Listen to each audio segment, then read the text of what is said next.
Welcome back. Our guest author this morning is 21-year-old Mpumalanga-born and now Russia-based motivational speaker Siyabonga Mahlangu. Blessed Siya, as is popularly known, has recently released his debut book titled Echoes of a Young, Silent Voice. I am young, but not vulnerable. In this insightful read, the youngster uses a backdrop of his experience from being a notorious, good-for-nothing and a street boy who was exposed to alcohol, drugs and mischievous behavior at an early age into becoming a better version of himself. And to share more of this story, Siya joins us now via Zoom. Siya, a very good morning to you. Thank you so much for joining us. Welcome to Morning Live. A very good morning to you, Mr. Simpiwe, and all the Morning Live viewers. Thank you for having me. Good to have you on the show this morning. I understand you are in Russia. How is Russia this morning and what time is it there? The time right now in Russia is 9:36 in the morning. It's incredible, although it's a bit cold, I could say, because it's still very snowy outside. Is it? Okay. Good to have you on the show this morning, Siya. Now, first of all, tell us a bit more about this book and why you decided to share your story through this book. So my book, Echoes of a Young Silent Voice, it's a great inspirational book. But before, let me just explain the title of the book, because I believe that what gives the insight of the book. So Echoes, it's personally challenges that young people go through, which are physical, psychological, emotional.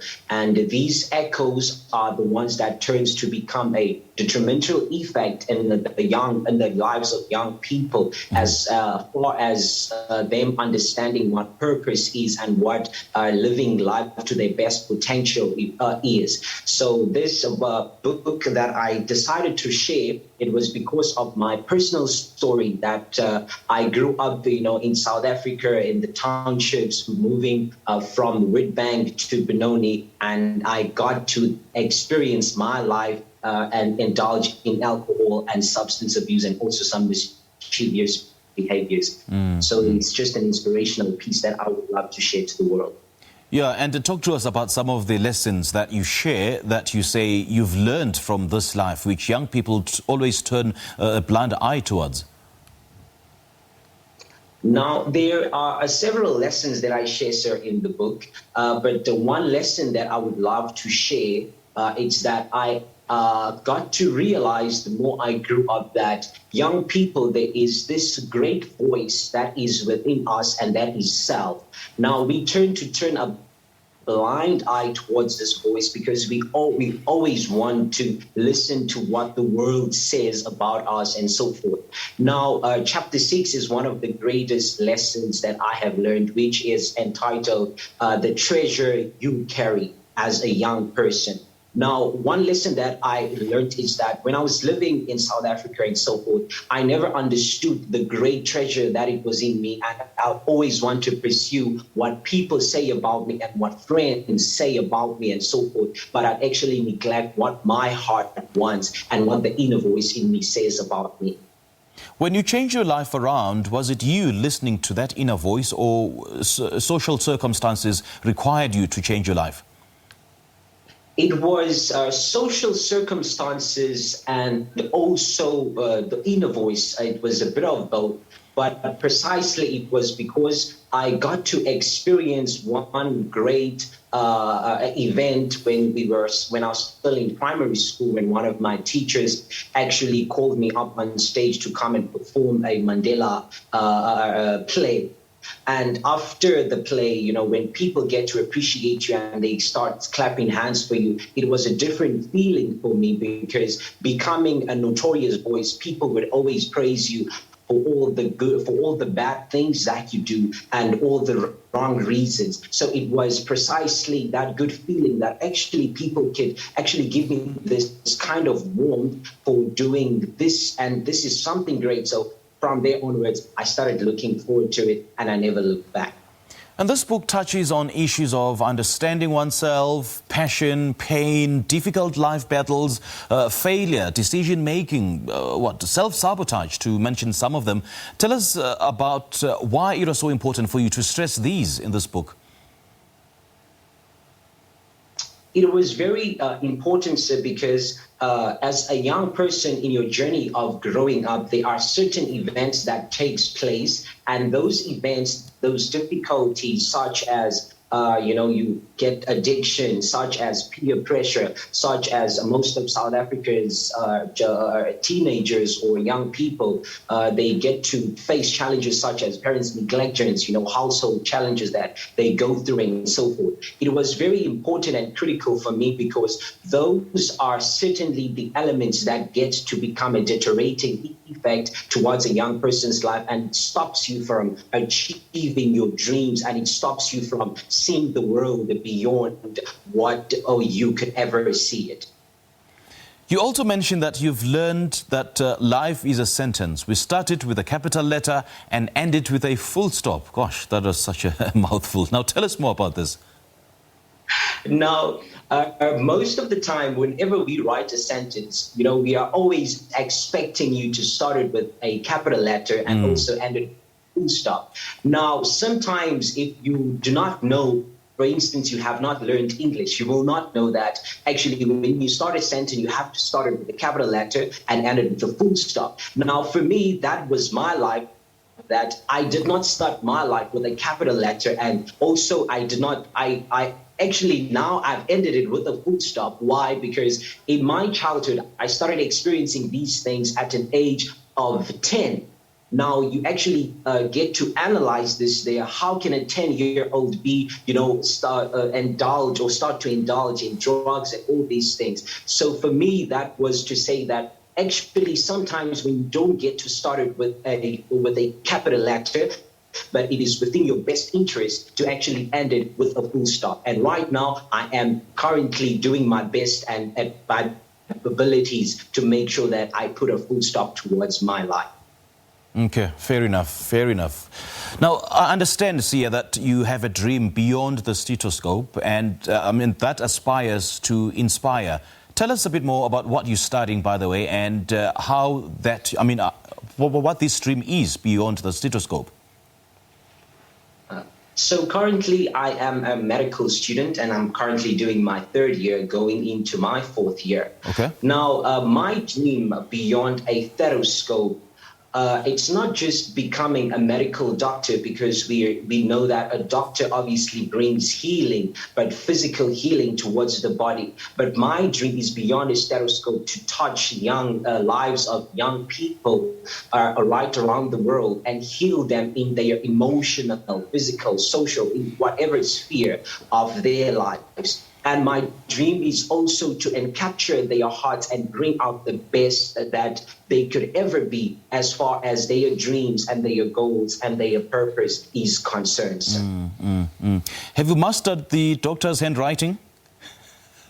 Yes, sir, you could say that. No, I'm joking, man. But you also have a passion for writing. So where do you see your writing headed to in the near future? In the near future, I per se would say that I want to be one of the best well-known writers right around the world. Writing is a platform where you get to touch the world beyond. It's through motivational speaking. Yes, you could do that, but you can only be limited to a certain number of people. But once you put it down in black and white, it can go beyond boundaries and so forth. So I see myself in the next coming maybe 5 to 10 years, or even 15 or 20, being one of the best writers in the entire world. What is it that you want to write about? Fiction or biographies? What exactly that you want to write about? Precisely, it's non-fiction. Okay. I believe that I want to write about reality and what people go through in their daily lives. What really interests you that would trigger you to start writing?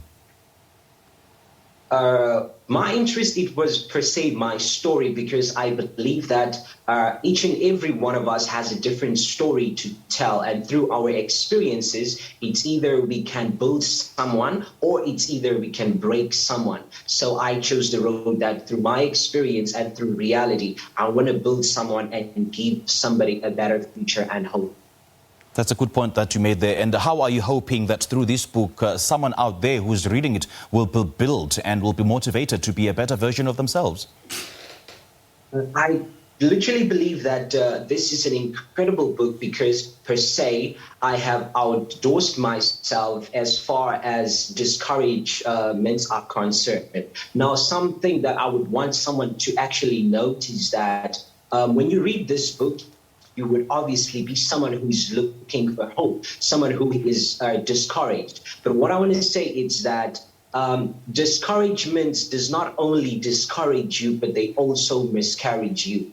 If you are going to allow the echoes of this lie to actually take what belongs to you and take the inner self of you, then you are absolutely creating, what I call spiritual suicide, because it's something that is actually going to give you hope, and it's something that's really going to help you take over the world and conquer it beyond.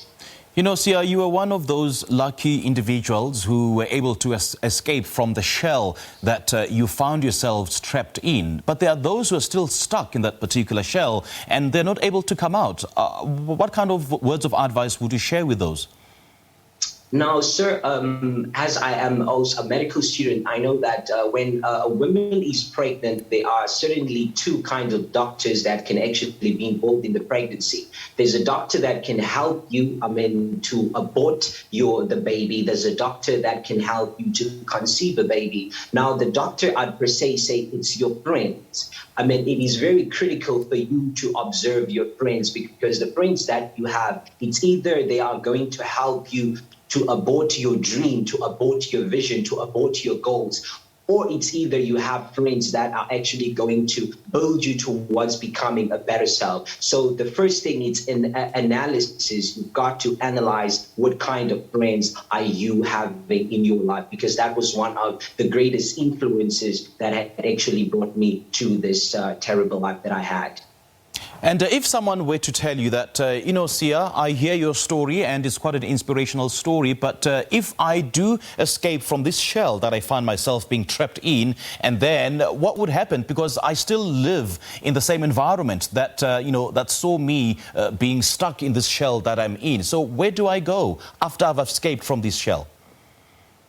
Sir, my advice per se, I would say that you could actually go to places. I know some communities do have places where, we could run to where it's safe. Now, for me, a great environment that played a very vital role, it was church. I advise young people to start engaging, going to church, because that is an environment where, you are safe, and church on its own, for me, it played an incredible role. That's where I got to spend a lot of my time, discover my talents, got to engage with great people and see, and understand what is, God himself, because that's the essence of life and where we are currently. You get to understand so many things. So one of the environments I would advise young people to go to, the closest is church.